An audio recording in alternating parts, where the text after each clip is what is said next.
Welcome to my YouTube channel Sultan Raja studio.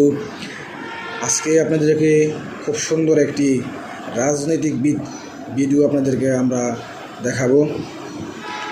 তো ভিডিওটি হচ্ছে আমাদের সোনারগাঁয়ে আপনার যে স্টেডিয়ামের যে মাঠ, সেই স্টেডিয়ামের মাঠে ওবায়দুল কাদের, প্রধানমন্ত্রী শেখ হাসিনা এবং রাষ্ট্রপতি, মাননীয় স্পিকার, সংসদ সদস্য সবাই হাজির হয়েছিল। তখন আমাদের ছোটো ভাই ব্রাদার নিয়ে আমরা সে প্রোগ্রাম অ্যাটেন্ড করি। তখন আমরা আমাদের যে জাতীয় সঙ্গীত, সেখানে আমরা আমাদের জাতীয় সঙ্গীত পেশ করা হয়। সেই সঙ্গীতটি আপনাদেরকে কিছুটা আমরা শোনাইলাম। শোনানোর পর এখন আমরা দেখাচ্ছি আমাদের যে স্টেডিয়াম যে হলমার্ট, সেই হলমার্টটি আপনাদেরকে দেখাচ্ছি। উপরে দেখেন কত সুন্দর সুন্দর বেলুন উঠতেছে।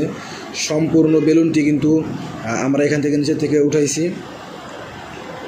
তো আপনারা যদি রাজনৈতিক ভিডিও এরকম দেখতে চান তাহলে কিন্তু অবশ্যই কমেন্টে জানাতে হবে, কারণ রাজনৈতিক ভিডিও আমরা এরকম সামনে আরও অসংখ্য নিয়ে আসবো আপনাদের জন্যে, ঠিক আছে? তো আজকে আমাদের ভিডিও মূলত এই পর্যন্তই। আমাদের ভিডিও যদি আপনাদের থেকে ভালো লেগে থাকে তাহলে অবশ্যই আমাদের চ্যানেলটি সাবস্ক্রাইব করবেন।